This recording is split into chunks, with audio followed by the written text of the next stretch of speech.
నమస్తే, welcome to Aadya media. నేను హాసిని. మనతో పాటు ఉన్నారు సీనియర్ జర్నలిస్ట్, సినీ క్రిటిక్ ఈమంది రామారావు గారు. నమస్తే రామారావు గారు. నమస్తే అమ్మా. మీసాలకి రామాయణానికి సంబంధం ఏంటి? మీసాలు ఎందుకు పెట్టారండి? అంటే పొరపాటు పడ్డారంటారా ప్రొడ్యూసర్, డైరెక్టర్లు? ఏది మిగతాది? ప్రభాస్ కి మీసాలు పెట్టారు. ఆ సినిమాలో రాముడి క్యారెక్టర్ కి మీసాలు ఎందుకు పెట్టాల్సి వచ్చింది? మీసాలేమమ్మా, మీసాలంటే అరణ్యకాండ. అరణ్యంలో మీసాలు తీసుకొని ట్రిమ్గా ఎవరైనా ఉంటారమ్మా? వచ్చి ఇంట్లోంచి బయలుదేరి వచ్చారు హాయిగా. ఇప్పుడు సీతమ్మ వారు కూడా ఎంతో అంత హాయిగా ఉంది, కరెక్టే కదా.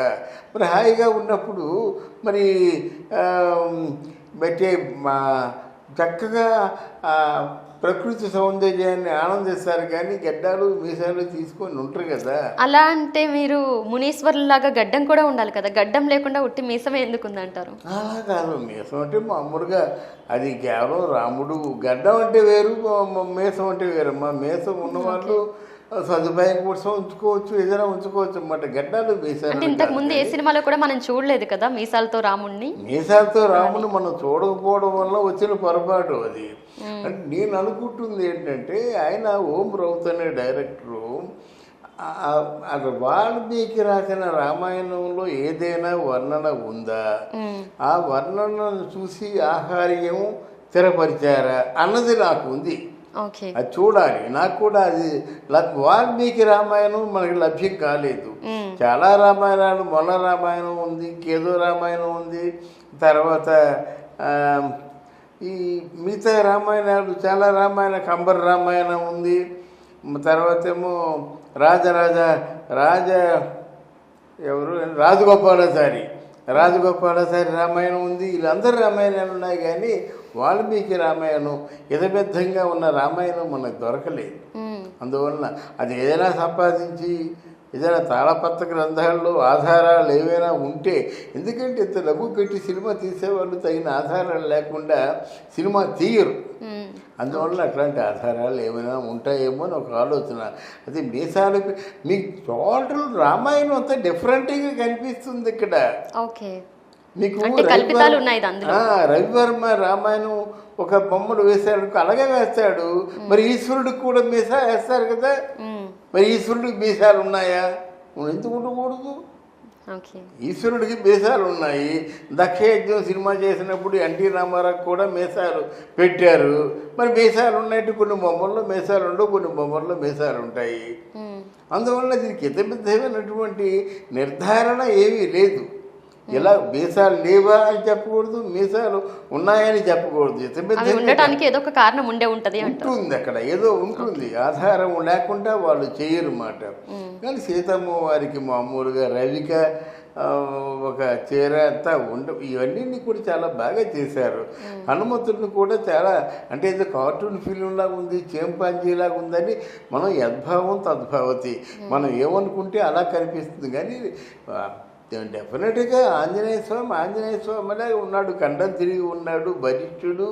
కాదంటే మీరు అనుకున్నట్టుగా అనుకుంటే ఆకాశాన్ని అంటుకుంటాడు, లేకపోతే సూక్ష్మగ్రాహి, ఎంత ఏగా దోమగా కూడా వెళ్ళిపోగలడు.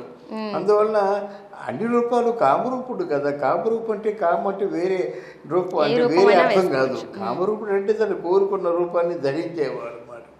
అందువల్ల మనం అలా అనుకోకుండా దాంట్లో ప్రాశస్త్యాన్నే మనం గుర్తించాలి.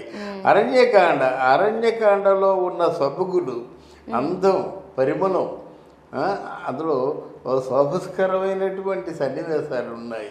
అది ఎంత బాగా తీశాడు అన్నది మనం చూడాలి రేపు. Okay sir.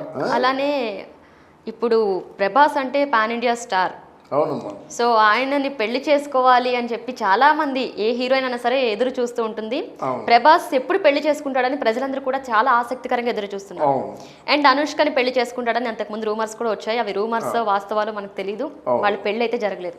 ఇప్పుడు రీసెంట్ గా మనం చూసుకుంటే కృతి సనన్ని ప్రభాస్ పెళ్లి చేసుకోబోతున్నాడు అని చెప్పి వార్తలు అయితే వస్తున్నాయి. నిజంగా కృతి సనన్ని చేసుకుంటారంటారా?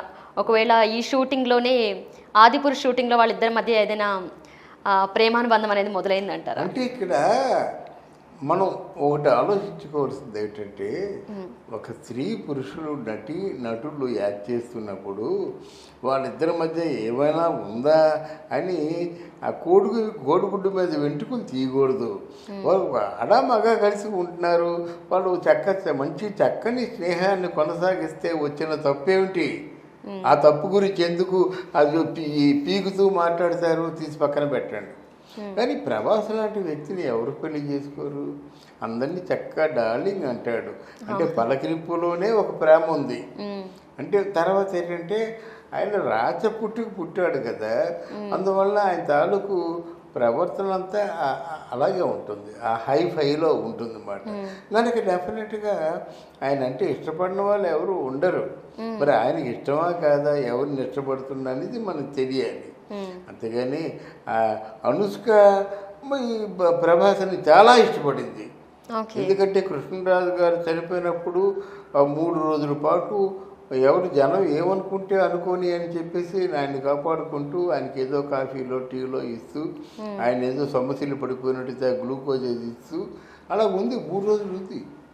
అంటే ప్రజలు ఏమనుకున్నప్పుడు కూడా సినిమా ఫీల్డ్ ఏమనుకున్నా సరే అంటే ప్రభాస్ ఈజ్ మై ఫ్రెండ్కి ఆపదలో కాపాడి ఆయన్ని బ్రతికించుకోవడం దానికి doesn't mean A bad sense. ఎందుకంటే ఒక ఫ్రెండ్ని కాపాడుకుంటే తప్పేంటమ్మా? మనం కొన్ని విషయాలు చెప్పుకోవాలి. ఒక ఆడ మగ స్నేహంగా ఉన్నప్పుడు, ఒక కష్టకాలం వచ్చినప్పుడు ఒక మగ స్నేహితుడిని కాపాడుకుంటే తప్ప, ఒక ఆడ స్నేహితురాన్ని కాపాడుకొని మళ్ళీ ఆవిడ్ని బతికించే మార్గం చూడడం తప్ప, అది ఎంత సంకుచిత స్వభావంకి వెళ్ళిపోతున్నాము. ఒక ఆడ మగ ఇద్దరు కలుసుకుని అడిగితే ఏదో ఉందని పెద్ద తమిళని పెట్టేసి రాసేయడం, పెద్ద గోరంతలు కొనంతలు చూడడం, దాని భూతత్వంలో చూడడం, భూత అర్థాన్ని మిగిలేలా చేయడం, ఇది ఎంత మాత్రం కూడా సహించం. అది నాకు ఇష్టం లేని పని అంతే. ఎందుకంటే వాళ్ళిద్దరూ యాక్ట్ చేస్తున్నారు, ఉన్నారు, కలిసినట్టుగా ఉంటారు, ఆత్మీయంగా ఉంటారు, దానికేం జీవితాంతం స్నేహితులుగా ఉంటారు. అంతేగాని ఇక మిగతా విషయాలన్నీ ఎందుకు పీక్కుంటారు? అది వద్దంటాను నేను. అది ప్రభాస్ ఎప్పుడు పెళ్లి చేసుకుంటాడని చెప్పి ప్రజలందరూ కూడా చాలా ఎదురు చూస్తున్నారు. మనం చెప్పాడు కదా, తిరుపతిలో చెప్పాడు, తప్పకుండా వచ్చే సంవత్సరం పెళ్లి చేసుకుంటాను, ఇక్కడే చేసుకుంటాను, తిరుపతిలోనే చేసుకుంటాను అని చెప్పాడు. అది చెప్పాడు ఆయన. చెప్తే రాజపుట్టుకు గనక ఏదైనా ప్రామిస్ చేస్తే తప్పకుండా ఆ ప్రామిస్ నిలబెట్టుకుంటారు వాళ్ళు. విధంగా ఈయన ప్రామిస్ కూడా నిలబెట్టుకుంటాడని మనం నమ్ముదాం. Okay, right sir. Thank you very much.